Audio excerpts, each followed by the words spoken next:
Hi guys, welcome back. दोस्तों, आज हम देखने वाले एक ट्विस्टेड मूवी। हर मूवी में ट्विस्ट रहता है, लेकिन इस मूवी में जो कहानी बताया गया है उस कहानी के लास्ट में एक एक करके ट्विस्ट को तोड़ ट्विस्टों से भरी ये कहानी का नाम है द गुड लेयर। शुरू से एंड तक इस मूवी को देखिए, बहुत ही ट्विस्टेड है ये movie. Welcome back to our channel. मैं हूँ आपकी ऋतु खन्ना। वैसे हिंदी चैनल को आपने सब्सक्राइब नहीं किया होगा तो सब्सक्राइब कर लीजिए। पास में बेल आइकन है, उसे भी प्रेस कर लीजिए। अब जल्दी से चलते हैं मूवी के अंदर। मूवी के स्टार्टिंग में एक दादा और दादी दोनों चैटिंग कर रहे हैं, डेटिंग। लगता है इस जमाने के दादा सिगरेट पीते हुए चैटिंग कर रहे हैं, नो स्मोकर। वहाँ दादी ड्रिंक पीते हुए चैटिंग कर रही है, नो ड्रिंकर। ऐसे ही चैटिंग स्टार्ट होता है। दादी अपने बारे में कहती है, मेरा एक बेटा था, वो कार एक्सीडेंट में मर गया। दादा अपने बारे में बताते हैं, मेरा एक बेटा है, वो मेरे साथ नहीं रहता, हम दोनों एक दूसरे से बात भी नहीं करते। दोनों चैटिंग में ऐसी ही बातें करते रहते हैं। तभी दादा कहते हैं, हम दोनों एक दूसरे के बारे में जान गए, हम मीट कर सकते हैं क्या?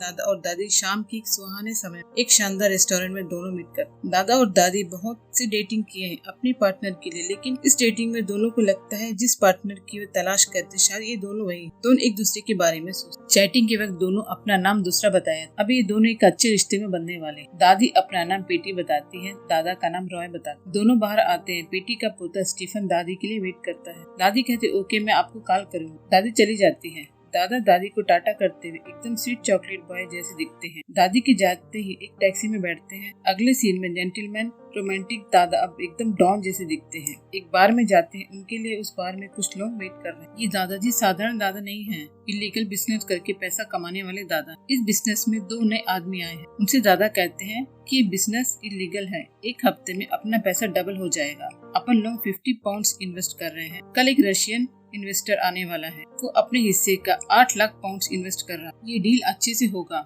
नए आदमी में से एक कहता है, रशियन आएगा हमारे बिजनेस में। दोनों नए आदमी दादा को देख। दादा कहते, ये बिजनेस में अगर आपको इंटरेस्ट नहीं है तो आप लोग जा सकते, हम लोग ऐसे ही बिजनेस करके बहुत से पैसे कमाए। दादा की बातें सुनकर उन दोनों को लगता है दादा इलीगल बिजनेस करके भी बहुत ही जेंटलमैन है। वो दोनों इस डील के लिए ओके कर देते हैं। तभी दादा को दादी के पास से कॉल आता है। दादा कहते हैं, मुझे मालूम था तुम कॉल करोगी। दोनों मूवी देखने जाते हैं। मूवी देखने के बाद बाहर आते हैं। अचानक दादा कहते हैं, मैं नहीं चल पा रहा हूँ, मेरे पाँव में मोच आ गई। दादी कहती, ठीक है मेरे हाथ पकड़ के चलो। कैसा था दादा का एक्टिंग। एक तरफ दादा का रोमांस, एक तरफ बिजनेस। एक प्रॉपर्टी को फ्रॉड करके खरीदना है, खरीदने के बाद उसे डबल रेट में बेचना है, यही उनका प्लान है। सारे पैसे को एक ही अकाउंट में डालते हैं। एक छोटा सा कैलकुलेटर जैसा है, ये बैंक का कीपैड है। तभी रशियन पूछता है, आप लोग सब कम इन्वेस्ट कर रहे हो, मैं क्यों ज्यादा इन्वेस्ट करूं? वो कहते हैं, कम इन्वेस्ट करने वाले को कम प्रॉफिट मिलेगा, ज्यादा इन्वेस्ट करने वाले को ज्यादा ही तो मिलेगा। रशियन मान जाता है। वहाँ एक अमेरिकन है, वो कहता है, क्यों रशियन जी, प्रॉफिट मिलने के बाद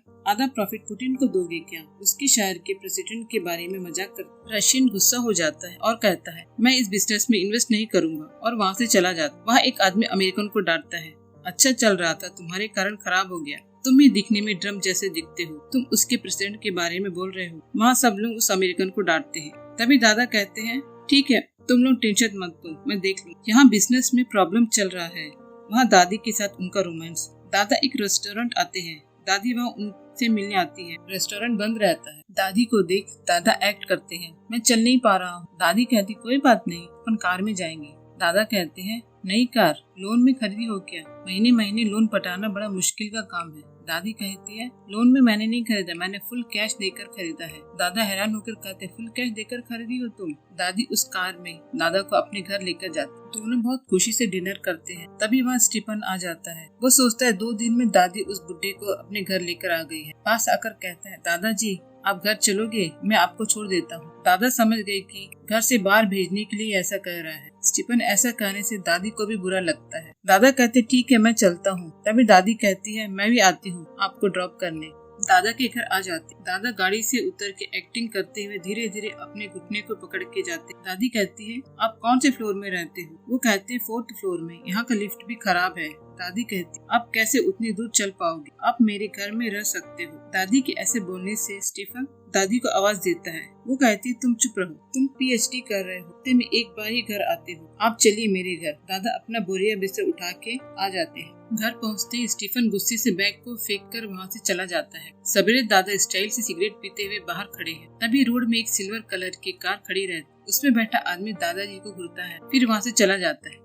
दादा सोचते कौन है मेरा पीछा कर रहा है, जो होगा देखा जाएगा, अंदर जाके पहले काफी पीता हूँ। अंदर स्टीफन दादी को कहता है आप दोनों को मिले 2 दिन ही हुआ है, आपको उन्हें यहाँ नहीं लाना, मुझे कुछ ठीक नहीं लग रहा। दादी कहती मुझे तो बहुत ही स्वीट लग रहे हैं। तभी दादा अंदर आ जाते हैं और कहते हैं मेरे बारे में बात चल रहा है क्या। स्टीफन कहता है किसी के बारे में जानना हो तो पहले उसकी हिस्ट्री के बारे में जानना। दादा कहते हैं स्कूल में सिखाया क्या हिस्ट्री के बारे में। वो कहता है नहीं, यूनिवर्सिटी में सिखाया, वो भी ऑक्सफोर्ड में। तभी दादो को समझ में आता है कि ऑक्सफोर्ड यूनिवर्सिटी में दादी प्रोफेसर है, इसलिए उसके पास इतना पैसा है। ये छोटा बच्चा है, इसके जैसा मैंने हजारों देखा है, इसके बारे में सोचना ही बेकार है। सोचते हुए बाहर जाता है। बाहर स्टीफन खड़ा रहता है और कहता है दादी ने आपको ड्रॉप करने को कहा। दादा सीधे एक हॉस्पिटल में उतरते हैं, कहते हैं मेरा दोस्त इस हॉस्पिटल में एडमिट है, तुम आओगे मेरे साथ। वो कहता है मुझे दूसरा काम नहीं है क्या, मैं नहीं आऊंगा, आप जाओ। स्टीफन वहाँ से चला जाता है। स्टीफन के जाते ही दादा हॉस्पिटल के अंदर जाते। थोड़ी ही देर में बैक गेट से एक हीरो की तरह बाहर आते हैं और सीधा बार में जाते हैं। वहाँ सब इनका इंतजार करते। हम लोग अपने हिस्से में 1 लाख पाउंड देंगे बोल के रशियन को कन्विंस करके दादा लेकर आ जाते। चारों लोगों का हिस्सा 4 लाख पाउंड में आ जाता। रशियन भी अपने हिस्से का 8 लाख पाउंड इन्वेस्ट कर डील खत्म हो जाता। सब ड्रिंक्स करते हैं, पार्टी चलती। अमेरिकर आके रशियन के गले और कहता है मैंने ऐसे ही मजाक। तभी उसे फील होता है कि रशियन में वायर कनेक्ट, मतलब ये पुलिस है। उस जगह को पुलिस घेर लेती है। पुलिस ऊपर आ रही है, उसे देख सब इधर उधर भाग। ये सब देख दादाजी को हार्ट अटैक आ जाता है, छाती गड़ के बैठ जाता। दादाजी का एक दोस्त विल्सन को उन दोनों जो नए थे उनको दूसरे रास्ते से भेजता है। दोनों भागते हैं, एक कार में भाग जाता है और एक फॉरेनर पीछे मुड़े बगैर भागता है। अपन को लगता है दादाजी का क्या हुआ। दादा को दिखाते हैं, दादा हंसते हुए उठते हैं और विंडो से उन दोनों को भागते हुए देखकर हंसते। पुलिस, रशियन और दादा का दोस्त सब दादा के ही आदमी। वो दोनों फॉरेनर को बुद्धू बना के भगा देते हैं। वो दोनों पुलिस के पास भी नहीं जा सकते क्योंकि ये इलीगल बिजनेस है। दादा इतना बड़ा खेल खेलकर हॉस्पिटल के पास जाकर खड़े हो जाते। स्टीफन उनको पिकअप करके ले जाता। घर में तीनों डिनर करते हैं। स्टीफन को दादा के ऊपर शक रहता है, कैसे कोई 2 दिन में सबके साथ इतना मिंगल हो सकता है। इसलिए दादा को क्वेश्चन करता है आप आर्मी में थे क्या। दादा कहते मैं आर्मी में, तुम्हें किसने बताया। स्टीफन कहता है मेरा काम ही रिसर्च कर। स्टीफन पूछता है आपके गले में ये निशान है, वो क्या आपको आर्मी में लगा था।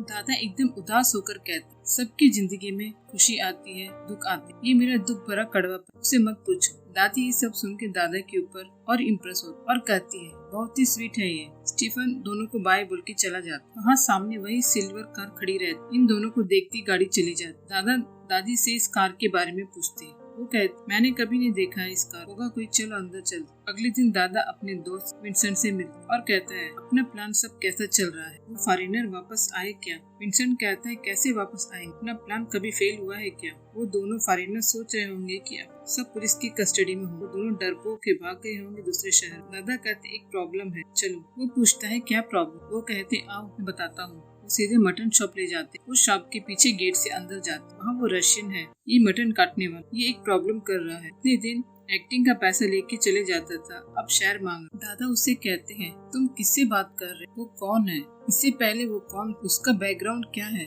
सब जान के बात करना चाहिए। तुमने जो मांगा है उसके लिए मैं तुम्हें प्राइस, वो प्राइस क्या है कि तुम्हारा सर एक कवर में डाल तुम्हारे हाथ में ही दे दूं, लेकिन अभी नहीं, अभी एक सैंपल है। कहते हुए अपना आंख दिखाते हैं। उनका आदमी उस रशियन के हाथ में हथौड़ा से मारता है। ये उसके लिए एक वार्निंग है। देखा दादाजी प्रॉब्लम को कैसे हैंडल करते। अगला सीन दादी के घर में दादा और उनका दोस्त दादी के बारे में बात करते। दादा कहते हैं कि इस बुड्ढी के पास बहुत पैसा है, मेरे ख्याल में इस बुड्ढी के पास $500,000 जरूर होगा। तभी वहाँ दादी आ जाती है। तुरंत दोनों बैठकर प्रॉफिट के बारे में बातें करते। दादी कहती ये कौन है। दादा कहते सॉरी, मैंने तुमसे पूछे बगैर अपने दोस्त को इनवाइट कर लिया। ये मेरा फाइनेंशियल मैनेजर है, मेरा पूरा अकाउंट सब यही देखते हैं। दादी कहती आप कुछ खाएंगे।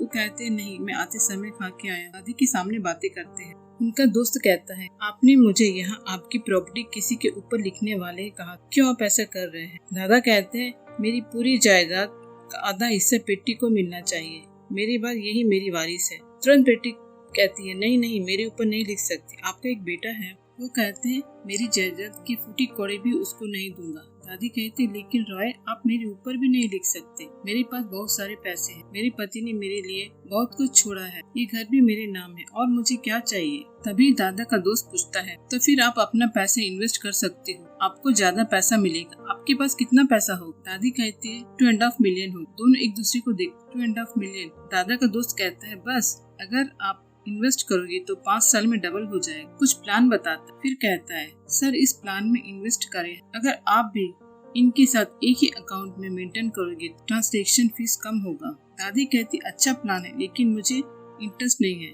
फिर विंसेंट चले जाते। उन्हें कोई बाहर से आवाज कर दादा सोच में पड़ जाते। 2.5 मिलियन इस बुढ़ी से कैसे मिलेगा। सोचते हुए दादी की बेडरूम में जाते और रोमांटिक बातें करते हैं। दादी कहती है हम दोनों को मिले कुछ ही दिन हो रहा है, हम दोनों को अपने बारे में और बहुत कुछ जानना है, फिर हम दोनों एक साथ रहे। अभी मुझे कोई इंटरेस्ट नहीं है और कोई आइडिया भी नहीं है। दादा कहते हैं मुझे गलत समझ रही हो, मैं ऐसा आदमी नहीं हूँ, तुम्हारे साथ थोड़ा टाइम स्पेंड करना चाहता था। अगले दिन दादा अपने दोस्त विंसेंट से कहते हैं बेटी बहुत होशियार है, कितना भी रोमांटिक से बातें करने से भी वो नहीं मानता। विंसेंट कहता है तो प्लान ड्रॉप कर लेते हैं। दादा कहते हैं प्लान ड्रॉप करने की जरूरत नहीं, मैं दूसरा आइडिया। अगले दिन दादी दादा और उनका दोस्त तीनों बातें करते हैं। उनका दोस्त कहता है रॉय सर आपने इन्वेस्ट किया था ना, उसमें प्रॉफिट 25,000 पाउंड आया। कहते हुए दादी को चेक दिखाता। दादी कहती 25,000 पाउंड। उनका दोस्त कहता है साल में 3 बार ऐसा प्रॉफिट आता है। दादी एकदम हैरान हो जाती, एक साल में 3 बार प्रॉफिट। उनको भी इस प्लान में इन्वेस्ट करने का आइडिया आता है। तभी वहाँ स्टीफन आता है और कहता है 2 दिन मैं घर में नहीं था, आप इन्वेस्ट करने तो चली गई। मुझे पहले इनके ऊपर ही विश्वास नहीं हो, ऊपर से उनका दोस्त भी यहाँ आ गया। ये सुन दादी को बुरा लगता है, वो रोती है तुम क्यों ऐसे बिहेव कर रहे, तुम्हें बड़ों से बात करने की तमीज भी नहीं है, ये लोग क्या सोचेंगे मेरे अपने पोते को कैसे पाली है। विंसेंट वहाँ से चला जाता है। जाते समय दादा को इशारा करके जाता। दादा अपना एक्ट चालू करते हैं मेरा इस दुनिया में कोई नहीं है, मैंने अगर आपको तकलीफ दिया हो तो मुझे माफ कर। स्टीफन को दादा के ऊपर दया आती, वो दादा से माफी मांगते चला जाता। दादा का ये प्लान फेल हो गया, अब नया प्लान बनाते हैं। दादी से कहते हैं मुझे 25,000 पाउंड मिला है, उस पैसे से हम ट्रिप जाएंगे। दादी कहती ट्रिप कहाँ जाएंगे। दादा कहते हैं तुमने चैटिंग में कहा था तुमको अपने पति के साथ वर्ल्ड टूर जाने का मन। ये सुनते ही दादी दादा के ऊपर और इम्प्रेस हो जाती है। अगले सीन में दादी दादा का बाल काट। दादा ट्रिप के बारे में ही बातें करते हैं, किसी भी तरह दादी को फंसाना चाहते हैं। अपन ट्रिप स्पेन चलते हैं। पीछे से दादी का जवाब नहीं आता। तुरंत दादा देखते हैं पीछे दादी नीचे गिर गई है, उनको स्ट्रोक आ गया है। दादा डर जाते, मैं एम्बुलेंस को कॉल करता हूँ। दादी कहती है मेरे पर्सनल डॉक्टर का नंबर वहाँ है, उन्हें कॉल कीजिए। डॉक्टर आके दादी को डांटते हैं अब हॉस्पिटल भी नहीं आती हो, मैंने जो कहा उसे भी फॉलो नहीं करती, अगर ऐसे ही चलेगा तो 1 साल में आप मर जाओगे। दादा सोचते ये बुढ़ी 1 साल में मरने वाली है, उससे पहले इसका पूरा पैसा हड़प। दादी से कहते मेरा मन अच्छा नहीं लग रहा, अपन दोनों बिल्डिंग चलेंगे। ट्रिप जाने के लिए दोनों शॉपिंग करते। तभी दादा शीशे में देखते हैं पहले सीन में एक अमेरिकन इन्वेस्टर था, वो दादा का पीछा कर रहा है। दादा दादी से कहते हैं बेटी तुम शॉपिंग करो, मुझे पास में कुछ काम है, मैं जाके अभी आता। दादी कहती जल्दी आ जाए। ओके बेटी कहते हुए दुकान से बाहर जाते। वो अमेरिकन दादा का पीछा करता है। दादा सीधा मेट्रो सबवे के अंदर जाते हैं, वो अमेरिकन भी उनके पीछे आता है। दादा चलते चलते स्टेशन के लास्ट में चले जाते, वहाँ कोई भी नहीं रहता। जाते समय अपने हाथ में रखे लकड़ी से कैमरा को ऊपर की तरफ उठा देता। अमेरिकन कहता है 2 दिन चुपचाप बैठा सोचता रहा, तभी मुझे एक बात ध्यान में आया, रशियन पुलिस होता तो पहले मीटिंग में क्यों नहीं पकड़ा, तभी मुझे तुम्हारे बारे में पता चला। मेरा पैसा 1 लाख पाउंड मुझे दे दो। इतनी देर से साधारण दादा अब विलन दादा बन जाते। दौड़ के आकर उस अमेरिकन को मारते और उसे उठाकर ट्रैक में डाल देते हैं। उसी समय एक ट्रेन आती है, बस अमेरिकन का काम खत्म हो। फिर दादी के पास आकर उन्हें लेकर जाते, ट्रिप के लिए रवाना हो जाते हैं। बिल्डिंग जाते ही वहाँ स्टीफन रहता है। दादा कहते बताया नहीं स्टीफन यहाँ पर है। दादी सरप्राइज कहती है। स्टीफन कहता है मैंने आपसे गलत बर्ताव किया था, इसके लिए मैं आपसे सॉरी कहता हूँ। ये जगह मैं कई बार आ चुका हूँ, मुझे जर्मनी याद, और मैं आप दोनों को यहाँ घुमाता। वो तीनों एक म्यूजियम जाते हैं। वहाँ एक फोटो को देखकर स्टीफन जर्मनी में बताता है। तुरंत दादा जर्मनी में, तुमने बिल्कुल सही कहा। स्टीफन दादा को देख पूछता है आप इंग्लैंड से हो ना, आपको कैसे जर्मनी मालूम।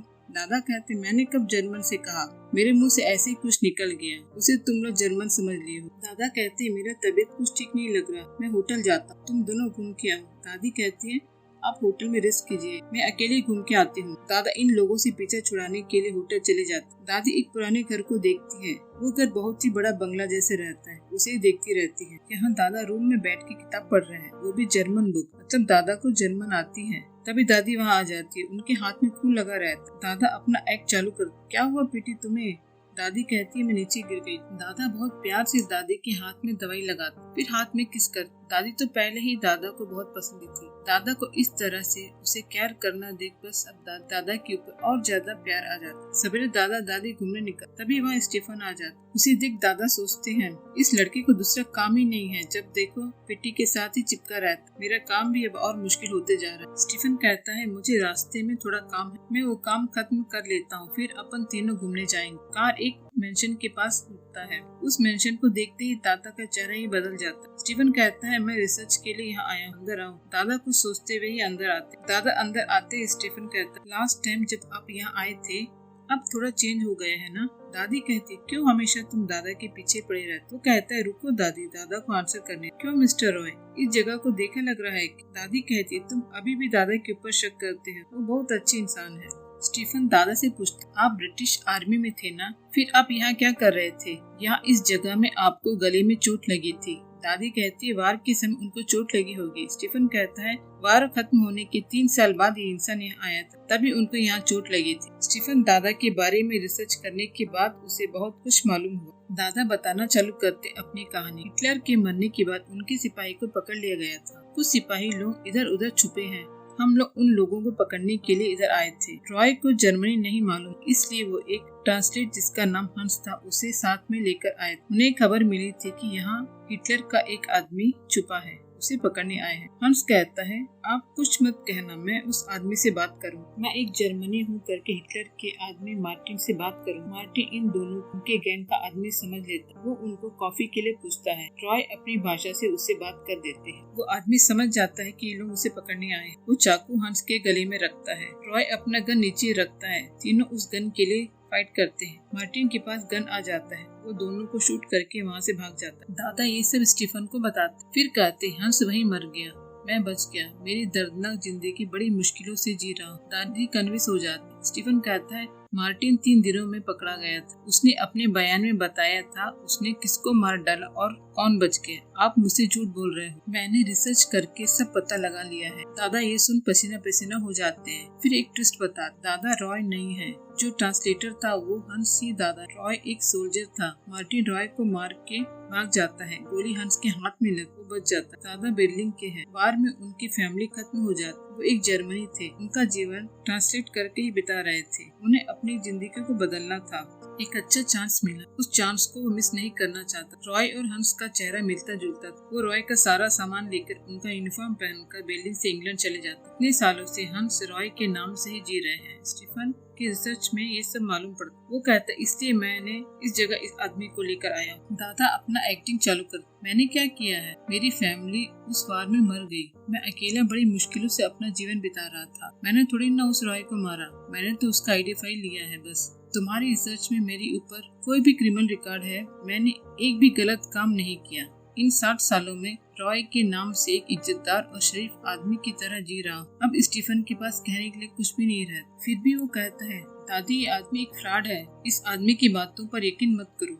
दादी स्टीफन को डांटती है, बस बहुत हो गया, इस इंसान ने कितनी मुश्किलों का सामना किया है, अब तुम कुछ नहीं कहोगे इसके बारे में। अगर तुम ऐसे ही करते रहोगे तो आज के बाद मुझसे मिलने भी मत। स्टीफन वहाँ से चला जाता। दादा सोचते बेटी मुझ पे कितना विश्वास कर रही। दादी कहती है टूर बहुत हो गया, चलो अब अपने घर चलते हैं। घर आते ही दादी कहती मेरा सारा पैसा मैं आपके साथ जॉइंट अकाउंट में डाल दूं। बस दादा खुश हो जाते, जिसका उनको इंतजार था अब वो होने वाला। दादा अपने घर में विंसेंट को बुलाते हैं और विंसेंट से कहते हैं उस बुढ़िया से सारा पैसा लेकर दूसरे गांव में जाकर सेटल, फिर से रॉय के नाम से अपना काम चालू। विंसेंट कहता है क्या करना। दादा कहते हैं उस बुढ़ी को मेरे ऊपर पूरा विश्वास हो, वो अपना सारा पैसा जॉइंट अकाउंट में डालने, फिर अपन यहाँ से दूसरे शहर में चले जाएंगे। विंसेंट कहता है बेटी की तबीयत खराब रहे उसके लिए कुछ पैसा छोड़ के जाएंगे। दादा कहते हैं कैसे भी 1 साल में मरने वाली है तो अभी ये सही, अपना प्लान जैसा सोचा था वैसा ही रहे। विंसेंट वहाँ से चला जाता। अगले सीन में दादा और विंसेंट दादी के घर में आकर बैठ। दादी सब पेपरों में साइन करती है। विंसेंट दोनों के हाथ में एक एक कीपैड देता है और कहता है दोनों अपना सारा पैसा एक अकाउंट में डाल लो। दादी सोचती है सारा पैसा डालने के बाद मेरे पास कुछ भी नहीं रहे। दादा दादी को देखते ही समझ जाते को और सोचने का मौका नहीं देना चाहिए। वो कहते मुझे भी नहीं मालूम मैं कब मरूंगा, लेकिन मैं अपना सारा पैसा तुम्हारे साथ अकाउंट में डाल, क्योंकि मुझे तुम पर विश्वास है। दादा अपना सारा पैसा इतना वो फ्रॉड करके कमाए थे, सब पैसे को अकाउंट में ट्रांसफर कर देते। इसे देखते ही दादी कहती है मैं बहुत सेल्फिश हूँ, कहते हुए अपना सारा पैसा एक ही में ट्रांसफर कर देती। अब दादी के पास 0 बैलेंस। अब दोनों का सारा पैसे एक ही अकाउंट में आ जाए। विंसेंट कहते हैं अब इन अकाउंट को एक्सेस करने के लिए पासवर्ड सेट कर लीजिए, पासवर्ड एक ही होना चाहिए। तभी दादी कहती है वहाँ देखिए, वहाँ दीवार में एक फ्लावर का फोटो। दादा कहते फ्लावर रखने को बोल रही है। नहीं, वो कौन सा फ्लावर, लिली। लिली का नाम पासवर्ड सेट कर लेते हैं। अब दादा की खुशी का हाथ नहीं रहे तो दादी के हाथ में किस कर विंसेंट वहाँ से चला जाता है। जाते समय विंसेंट एक मिस कॉल देता है। दादा मिस कॉल को देखते ही अपने पैकेट में रख लेते। दादी पूछती है क्यों आपने कॉल अटेंड किया। दादा फोन को देखते और कहते हैं मेरा बेटा मुझे छोड़ के चला गया, अब फोन कर रहा, लंदन आने वाला है, मुझे मीट करोगे, पूछ रहा। दादी कहती क्यों आप ऐसे कर रहे, आपका बेटा आपसे मिलना चाहता है, जाके देख के आओ। एक ही दिन की तो बात है, आप उसे देख के तुरंत वापस आ जाओ। दादी बाप बेटे को मिलाना चाहते। दादा एक्टिंग करते हुए कहते हैं ठीक है, तुम्हारे लिए जाता हूँ। दादा लंदन के लिए निकलते हैं। दादी कहती कुछ खा के जाइए, वो कहते नहीं मुझे जल्दी जाना हो। फिर दादी दादा को छोड़ने स्टेशन।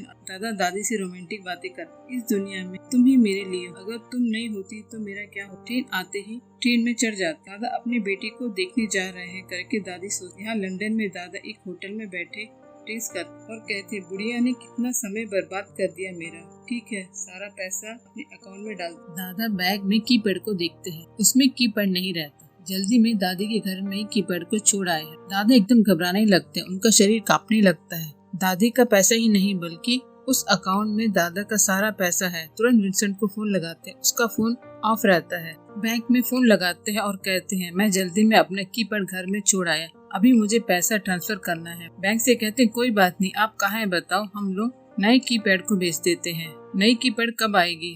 बैंक से कहते हैं 2 दिन बाद। मैं फोन में ट्रांसफर कर सकता हूँ क्या। नहीं, ऐसा कोई ऑप्शन नहीं है। गुस्से से फोन उठाकर फेंक देते हैं। अब कोई रास्ता नहीं है, पीटी के घर जाना ही पड़ेगा। वो पूछेगी तो मैं क्या जवाब दूंगा, वो तो बुद्धू है, मैं जो कहूँगा उसे मान लेगी। कहते हुए पीटी के घर जाते हैं। दरवाजा ओपन करते हैं, वहाँ घर एकदम खाली रहता है। वो दादी को आवाज देते हुए एक एक रूम में जाते हैं। एक रूम में दादी बैठी है, उनके हाथ में कीपैड रहता है। वो पूछती क्या हुआ, सवेरे ही गए थे, इतनी जल्दी वापस आ गए। वो कहते हैं मेरे बेटे का फ्लाइट कैंसिल हो गया है, इसलिए मैं वापस आ गया। ये सुनते ही दादी की पैड में एक बटन दबाती है। इतनी जल्दी आपको कैसे मालूम पड़ा। वो कहते हैं उसने मुझे मैसेज किया था। फिर से एक बटन को दबाती है। दादी कहती है तुम्हारे एक एक झूठ बोलने से तुम्हारा 15,000 पाउंड दूसरे अकाउंट में ट्रांसफर होते जाएगा। दादा कहते हैं मैं कैसे यहाँ आया मुझे पता नहीं। दादी बटन को दबाती रहती है। दादा घबरा जाते हैं, फिर कहते हैं पीटी मैं तुम्हें बहुत मिस कर रहा था, इसलिए वापस आ गया। दादी कहती है मेरे साथ इतने दिन एक साथ रह के भी तुमको मेरे ऊपर शक नहीं हुआ। चारों तरफ देखो, एक भी चीज तुम्हें दिखाई नहीं देगी, सिर्फ इस फोटो की। दादा उस फोटो को देखते रहते। तभी उनका चेहरा अचानक से चेंज होता है, डर जाते हैं और कहते हैं लिली। अब दिखाते हैं क्लाइमेक्स ट्विस्ट। 60 साल पहले दिखाते हैं 15 साल का एक छोटा लड़का।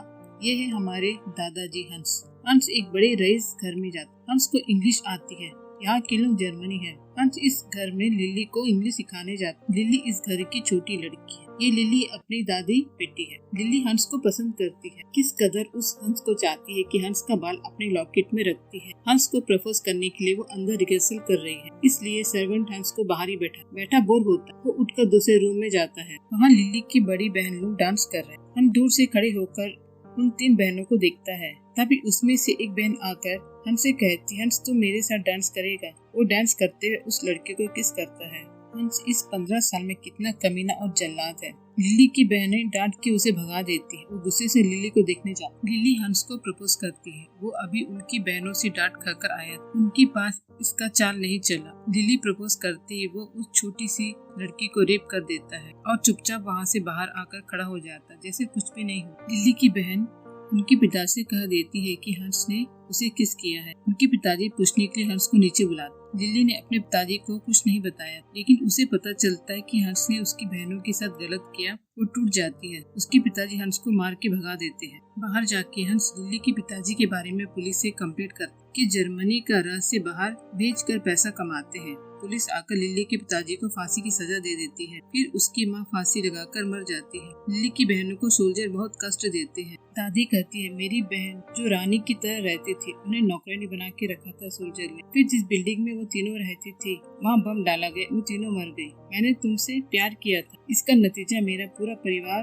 खत्म हो गया। दादी अपनी दर्द भरी कहानी बताकर खत्म कर। दादा घबरा जाते और कहते बेटी नहीं नहीं लिली, तुम लोगों ने मुझे अपने घर से भगा दिया इसलिए मैंने ऐसा कर दिया। तब मैं बहुत छोटा लड़का था। दादी कहती है मैं भी तो बहुत छोटी लड़की थी, क्या किया था तूने मुझे। दादी कहती है वार खत्म होने के बाद मैंने बहुत कष्ट उठाए, फिर मेरी शादी होगी। मेरी ये बहुत बड़ी फैमिली है, मैं रानी जैसे रहती, लेकिन तुमने मेरी परिवार वालों के साथ जो किया, मेरे साथ जो किया, ये सब मैंने अपने मन में रखा था। कभी ना कभी तुम्हें मैं फेस टू फेस देखना चाहती थी, तभी मेरे मन से वो दर्द जाएगा जो तुमने मुझे दिया था। स्टीफन मेरा पोता नहीं है, मेरा पोता जो सिल्वर कलर कार में घर को देखता वही मेरा पोता है। स्टीफन मेरे पोते का फ्रेंड है। स्टीफन रिसर्च करके बताया था कि रॉय नाम से जो है वो हंस है, हंस फ्रॉड करके पैसा कमाता है। ये सब उन्हें पता चलता है, तभी दादा को पैसे का लालच देते हैं। फिर भी दादी को एक शक रहता है, अगर ये हंस नहीं सच में राय निकला तो, इसलिए कंफर्म करने दादी बिल्डिंग जाना है कहती। कब जब दादी दादा का बाल काटते समय फिर नीचे गिर जाती है। स्टोक का एक एक्टिंग करती है जिसे देख दादा के मुंह से खुद निकलता है कि अपन दोनों बिल्डिंग जाएंगे। उस मेंशन में ले जाके हंस है या नहीं कंफर्म करना चाहते थे। अपना नाम हंस से कबूल कर लेते हैं। इनका दूसरा प्लान भी था। बिल्डिंग में दादी अकेले घूमने जाती है, तब एक बड़े से बंगले को देख खड़ी रहती है। वो बंगला दादी का घर था जब वो यहाँ लिली थी। ये बंगला अब अनाथ आश्रम बन गया। उस बंगला में 60 साल पहले दादी ने कुछ छुपा के रखा, वो अभी भी वही है। उसे ढूंढते समय दादी के हाथ में चोट लग जाती है। उस जगह में दादी अपना लॉकेट रखी रहती है। उस लॉकेट में हंस का बाल, दादा का बाल काटते समय उनका बाल को काट के रखती है। फिर दोनों बाल को टेस्ट के लिए भेजती है। फिर कंफर्म करते है कि हंस ही है। उसके बाद दादा के दोस्त विंसेंट को पकड़ उसे धमकाते, अगर तुम हमारे प्लान में शामिल नहीं हुए तो तुम दोनों ने जो फ्रॉड किया है वो सब पुलिस को बताना पड़ेगा। फिर तू अपनी फैमिली के बारे में सोच। विंसेंट मान जाता, इसलिए विंसेंट ने दादा को कहा था कि दादी के लिए कुछ पैसे छोड़ दे। फिर दादा को सिग्नल देने के लिए कॉल भी करता है, लेकिन दादा उसे ध्यान नहीं देता। दादी का कितना बड़ा प्लान। दादी उठकर जाती है। दादा कहते हैं लिली मैं तुमसे कितना प्यार करता हूँ, तुम्हें नहीं मालूम, मैं यहाँ तुम्हारे लिए आया हूँ। दादी कहती है मुझे मालूम है तुम इतनी अच्छी इंसान नहीं हो। दादी कहती है कुछ ही दिन में तुम मर जाओगे, मैं तुम्हारी तरह कठोर नहीं हूँ। कहते हुए की पैर देती, इसमें कुछ पैसे लेकर भाग जाओ। दादा देखते उसमें सिर्फ 1 लाख पाउंड ही रहता है, उसे पूरा पैसा चाहिए रहता है। दादा उठ के डोर लॉक करते हैं और दादी को मारते हैं। दादी कहती है तब मैं 15 साल की बच्ची थी, अब मुझ में तुम्हें मारने की ताकत है, तुम कभी नहीं सुधरोगे। कहते हुए फोन करते, वहाँ कौन आया दिखाते हैं। 2 इन्वेस्ट थे, उसमें से एक मर गया, एक और इन्वेस्ट और उसके साथ रशियन जिसका हाथ दादा ने तोड़ रखा था। दोनों अंदर आते हैं, दादी बाहर चली जाती है। दोनों दादा को मारते हैं। हॉस्पिटल में विंसेंट को दिखाते हैं, दादा को देखने आया है। दादा को मारने की वजह से दादा को स्ट्रोक आ जाता। दादा को देख विंसेंट सॉरी कहता। यहाँ दादी को दिखाते हैं, उनका घर उनके परिवारों से भरा है। स्टीफन दादी का पोता, दादी को चेक करने आया था, वो डॉक्टर और बहुत सारे लोग रहते। दादी के परिवार में दादी के जीवन में कितना बड़ा हादसा हुआ, फिर भी उसने अपना हौसला नहीं छोड़ा और अपना बदला भी ले लिया। दूर में 3 छोटी लड़कियां खेलती हैं, ये दादी की पोती हैं। उन्हें देख दादी को अपनी बहनों की याद आती। दादी बहुत ही खुश होकर उन तीनों को देखती है। के साथ ही मूवी खत्म। कैसी लगी मूवी आपको? वंस अगेन मैं हूँ आपकी रितु खन्ना। आपको मूवी पसंद आई हो तो मुझे लाइक करना, और आपने अभी तक मिसेस हिंदी चैनल को सब्सक्राइब नहीं किया हो तो सब्सक्राइब कर लीजिए। पास में बेल आइकन को भी प्रेस कर लीजिए। अपना ध्यान रखिए, अपनों को खुशी दीजिए। Thank you. कल फिर मिलेंगे एक और मूवी के साथ।